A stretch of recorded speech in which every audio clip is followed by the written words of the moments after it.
characteristic of progressivism is a faith in experts in both hard sciences, your biology, physics, math, things like this, but also in soft sciences, sociology, economics, historians.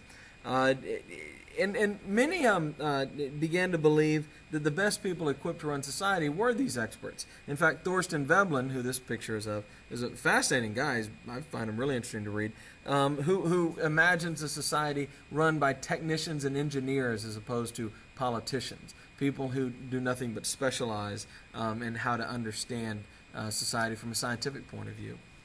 And in fact, the whole idea of being a professional really has developed during this time. Managers, technicians, accountants,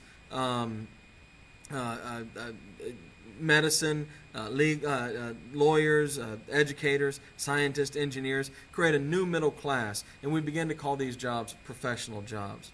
It didn't mean much before, but it's going to begin to mean something now because professional organizations will be created, and these professional organizations will set standards. One thing they'll do is they'll create licensing and permit systems to limit who can do that job. For example, in 1901, the American Medical Association is formed, and they claim that you now have to pass a test and get licensed to be a doctor. Well, this was a brand new thing. Back before this time, anybody could just throw out a shingle, say they were a doctor, and start practicing medicine. And the idea was if you weren't very good, you'd kill some people, and people would figure out you weren't any good, and they'd stop going to you. Well, the American Medical Association, and remember, this is in their own best interest. It's going to raise the rates they can charge because there will be less competition, but it'll also improve the quality of service. They establish this test. They get state legislatures to make it illegal to practice medicine without passing the test, and by 1920, 2 out of every 3 doctors are certified by the American Medical Association. Of course, today, essentially all doctors are because it's the law in every state.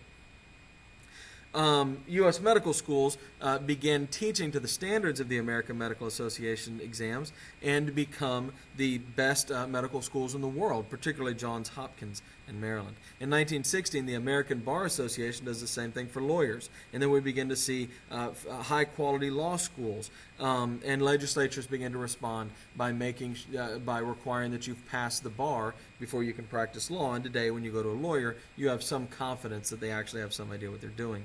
The National Association of Manufacturers, founded in 1895, and the Chamber of Commerce, founded in 1912, 2 very large and powerful organizations today, began to do the same thing with business schools. They began to establish kind of standard things you need to know in order for you to be a businessman. Now, you don't need a license to do it. You don't have to pass a test. But it does create this idea that there's a standard training in order for you to get into business. The National Farm Bureau Federation drives out the incompetent and untrained farmers and begins to raise wages for its members. Joining these organizations can give you prestige and status. Of course, same things happens in teaching. I'm a teacher, and I have to have a license, and that comes out of this movement too. Sometimes, unfortunately, these groups would ban African Americans or women or immigrants or other sorts of what they would call undesirables.